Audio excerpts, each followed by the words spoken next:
Formula One and NASCAR. Auto racing season has officially started, baby. We got 2 races this week. Welcome to the Fast Track, Andy and Jim. We're going to break down. We're going to go over bets for both of them, but really, we definitely need to touch on some of the new rules for Formula One. We're going to go over the teams and the drivers. You got to know that stuff. So we'll go over that and get everyone ready, and then we'll go over some bets in the NASCAR race. But first, it was an electric week for the Ricky Stenhouse Jr Award. If you've not watched our show before, we have an award in NASCAR for the funniest or dumbest moment of the race. It's in honor of Ricky Stenhouse, who just always seems to make a boneheaded error. A few years ago when we came up with this award, he was on fire. It was every week. He was on a roll. It was something. He was so bad, we literally named the award after him. So we have some pretty good, solid nominees here this week. So we're going to come back to the first one because that's the runaway winner. There's no drama in this one.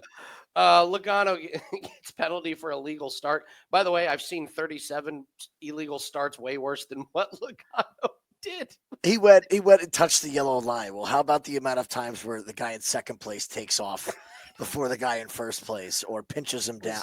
Like, the fact they were on this so quick, like, nope.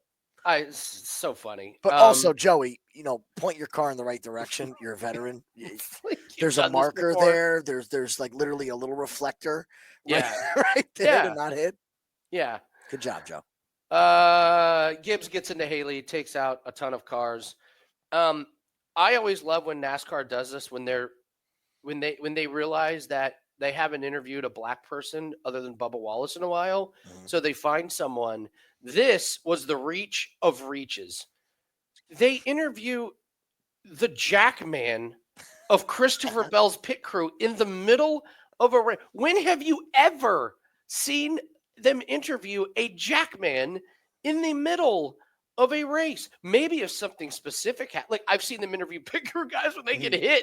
It's like, hey, this guy got ran over by a car. Feeling? Go interview him. But I love when NASCAR does. Somebody's like, can we get a black person, please? Like, well, Bubba's going to wreck soon. No, we interview him every week. We can't do it every week.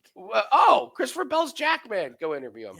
Yep. So NASCAR got their quota out of the way. But this is just the female. as soon as you heard female driver in NASCAR, you're like, don't make a joke. Don't make a joke. What lap was it? Well, so they interview her before the race, and they say, what are your goals? And as soon as she said it, I was like, this isn't going to end well. Her answer was, I just want to be competent. Yes. And I was like, competent? Well, what happens on the 5th lap? She spins, and then she spins again later, and Suarez runs into her. So the jokes just write themselves. I didn't listen. I did not want to do the female driver as the winner, but Jim, no brainer, right? It's a runaway. What are your goals? I just want to be competent for the first. We had the Stenhouse Award picked on lap 7. It was done. It was over. It was done. We would have needed something ridiculous to happen to take it away. So, Catherine, at least you won something this weekend. You're all in good fun. All in good fun. So, all right. Let's continue to talk NASCAR here, Jim. So we'll go to they're at Las Vegas here. Pretty much cookie cutter track. Yeah. Go round and round and round. I'm excited because I think the new rules help us make these races a little bit less chaotic. Like the mile and a half can be very predictable, and what always killed you was the last second caution and all that stuff. So, what's your take on Las Vegas? Usual suspects? I think it's usual. I think this whole season is going to be usual suspects, but also more so this week. We're not doing the whole choice tire thing this week. It's one tire, real simple. And these rule changes with the mile and a halves, you're not going to see these guys being able to manipulate the race at the end of the game, end of the race. Yep. So I do feel that NASCAR is back to the cream rising to the top, and it's reflective in the lines here. It really is. Chris Bell, Kyle Larson at the top, as expected. I mean, Larson is phenomenal at this track. Bell is just on an all-timer for a heater. What's more impressive is that he's won 3 in a row, but he's done it on 3 different track types. If he wins this week, this is an all-time run here. Do you know what the record is for consecutive wins in NASCAR and who? It's got to be like Petty. It is Petty. It's because way back when was the only. Yeah. There's the only time you could rip off more than 3 wins. How many did he win in a row? 10 in a row. 10 in a row. Almost half a season. That's a sports record that will never be broken. Nobody in NASCAR is winning 10 in a row. So I know Harvick was the last one to do 3 in a row. But yeah, I mean, it's going to, and it comes down to the whole luck factor of this sport is that everything has been perfect for 3 weeks. Yeah. It's going to take a lot of luck for it to be perfect again. Yeah. It really is, even if he has the best car. But it's usual suspects at the top. Tire wear is going to come into play. Fuel mileage is going to come into play. So, again, I got to get our first look at these cookie cutters and see which drivers are going to excel in this form of racing in this package. Absolutely horrific, embarrassing head-to-head matchups that DraftKings put out. They gave us 4 of them. And like you said, they are just waiting until qualifying, aren't they? They are. They did this last week. They'll drop probably 10 more at qualifying, and they'll probably pull all these off the board. So if you guess right on these, good luck. I want no part of these. But I'm not waiting until, I'm not taking it before then. The only one that piqued my interest was William Byron over Denny Hamlin.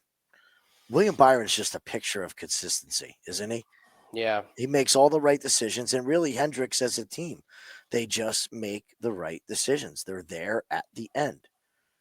We'll talk about Alex Bowman a little bit later here, but it's what they do.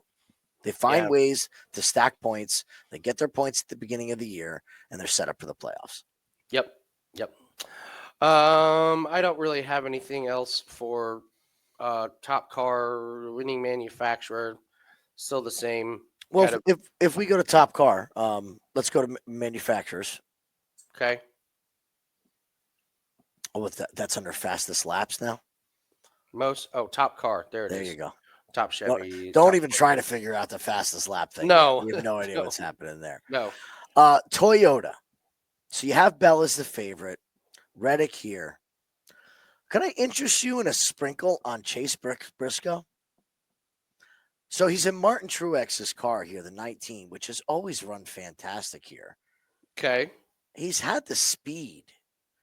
And I know, say we have a problem with Chris Bell. Tyler Reddick kind of dropped like a stone last week. Denny's good on tire wear, but really, who else is there? Ty Gibbs, Bubba Wallace, all these guys below Briscoe are gone. So I kind of like the Briscoe at 1,100. As far as Ford goes, look, Chris Buescher and Brad Keselowski are great on these mile and a halves. When it comes to gas mileage, I am picking Brad Keselowski because you can guarantee he will do something to get his car in play. And he may run out of gas at the end of the race, but he will be there to have a chance every time. He will weasel his way in. So these numbers on Joey Logano and Ryan Blaney are just silly. And the top Chevy market, it's too flooded. To me, it's Byron and Larson or nothing. That's it. How could you bet against those guys on this track? No, you can't. I'm with you. So, all right, nothing pre-race on this one, but we'll just hope for. Well, here's what we're hoping for. We're hoping for another bad Bowman quality. That was our only NASCAR play last week. Bowman qualified bad, and they put him up against Ty Gibbs. If there's isn't NASCAR qualifying one of the most worthless things to put into a line, and yet the books just consistently do that? It's like, well, he qualified 28th. Look, it's Alex Bowman. He ended up top 5. It's a Hendricks car. Qualifying has way more of an effect on stall selection at certain tracks. When you get to these pit roads that are really tough to get on and off of, you're in stall 1. That's a big advantage. Yeah, what is Bowman top 10 right now? Bowman top 10 is minus 120. It's not bad, man. I love it at plus bad. money, but really good. Picture of consistency so far this year. Yeah. I mean, I'd rather have Bowman than Kyle Busch. Agreed. Minus 200, that's for sure. So. I'd rather have Bowman than Chase Elliott. Chase got lucky. Yeah, that's interesting. All right, well, let's go to we did the Ricky Stenhouse Award. Let's go move to Formula One. First, we're going to go to some of the rules here. Big one, I think the two biggest, the removal of the fastest lap point. So that means Huge. 24 less points in the championship. So you're not going to see these guys. I don't know if it changes much strategy because the fastest lap just kind of develops towards the end of the race. And it's like, oh, we got a gap. We'll pit and do fastest lap. But you won't see any of those. The cooling systems, that's literally from the Qatar race when Yes. drivers were overheating. Mhm. So now they're allowed a little bit more cooling system for extremely hot temperatures. The testing that had to do with testing, they're letting more rookies, or not letting, they're making Mhm. them use more rookies in practice one. So sometimes that can be a good thing in betting if the books give us lines on some of these rookies. So the DRS designs and wing deflections, we think that's going to affect Max the most, don't we? Yeah. They're limiting the amount of flex that is acceptable for the DRS wing. Because even though your DRS was not open, if you were able to have it flex, you had a little bit of lift on either side, which gave you a little more reduced drag. And they're really limiting that. I wouldn't be surprised to see a lot of post-race DQs, inquiries about that. I feel like they really are going to push the limits of what Really? F1 is going to accept and not accept with this. Okay. You think about it, DRS was such an advantage for Red Bull. Oh, it's where they made their living. And Yeah. once we had competition with Red Bull, you saw the popularity of this sport skyrocket. Mm-hmm. And I think F1 realizes that they cannot have a dominant team. And this is their way of evening the playing field with this DRS because it was a cheat code. Yeah. It was an absolute cheat code. Yeah. Yeah. So qualifying classification, that just has to do with the weather. Certain things. Those are, I think, the big ones and the ones that we have to worry about. So Mhm. let's take a look at some of the bets here for Formula One. Where do you want to start? We'll start right at the top here. Okay. McLaren's favored for a reason. They're coming out the gate looking ready to rock. I like how DraftKings doesn't have outright winners yet. We're just sticking with top twos. Way to be on the ball.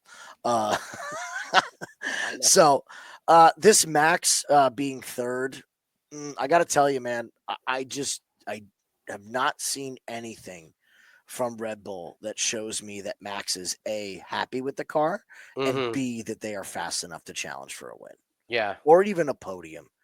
I would not stun me by any means to see Max off the podium this week.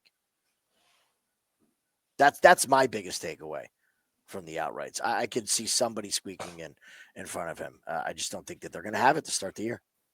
I agree. I mean, minus 120 for podium. My God, years past this was minus 600. Ugh. So, top six, nothing there. Top 10. Want to talk about some top 10s here?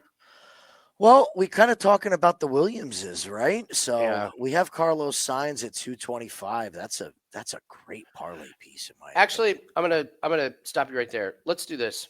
Let's go through the teams and the. I forgot this was the very first first time we talked about Formula. Let's go over the teams and the new drivers here. So Alpine's got Gasly and Duhan, Aston Martin. If it ain't broke, Aston, don't fix it. Roll out. You roll out Fernando Alonso and Lance Stroll and don't do anything to your car. The Ferrari is Leclerc and Hamilton. It still seems weird. Haas is Ocon and Behrman. Boy, that's going to be a long year for Haas. Kick Sauber's like, oh yeah, we'll show you long year. Yeah, hold my beer. Hulkenberg and Leto.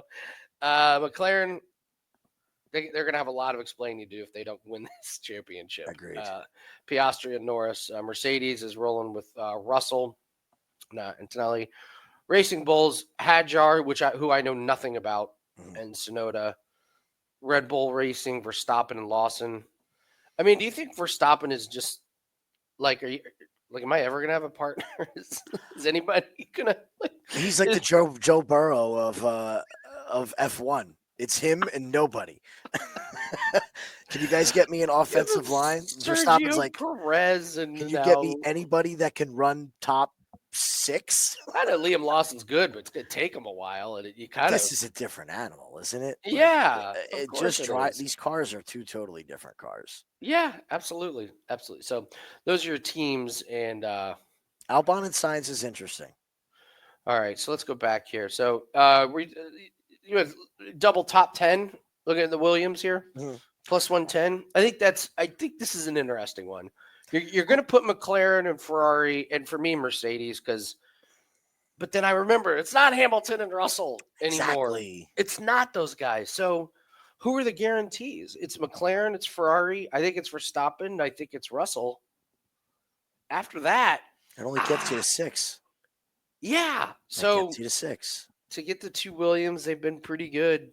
I think you can do way worse. I think you do way worse. So I'm wondering if McLaren double top 6 is going to be the new parlay piece. Like it's going to take a wreck. You would Or think it's gonna. They both qualify fantastic, first of all. they're both really good, and like Max, I just don't think is going to be in the champ. I don't think he's going to be in the drivers' champion. I don't think he's going to wreck it like he did to Piastri at the end of the year, and I don't think Max is going to be qualifying near them. That's the other like type of thing. Now you definitely need Lando to improve his starts. That's a problem. But I just wonder if you play this every week if it hits, 85% of the races. So. Yeah, this double top 6 definitely has my attention for McLaren. We'll see where they go with it by the third race of the year. But Yeah. right now Yeah. at minus 400, yeah, it's definitely parlayable. Any other bets we're looking at? Not as far as finishing position. It could be a bit of a wacky week. Really, the matchups is what we're waiting for more than anything. We did want to talk about first to retire, however. Oh, yes. Yeah, let's look at first to retire because we have a lot of these new drivers. We have a lot of drivers in new cars, different limits on these cars. There's a lot to deal with, okay? So we had Hajar who wrecked.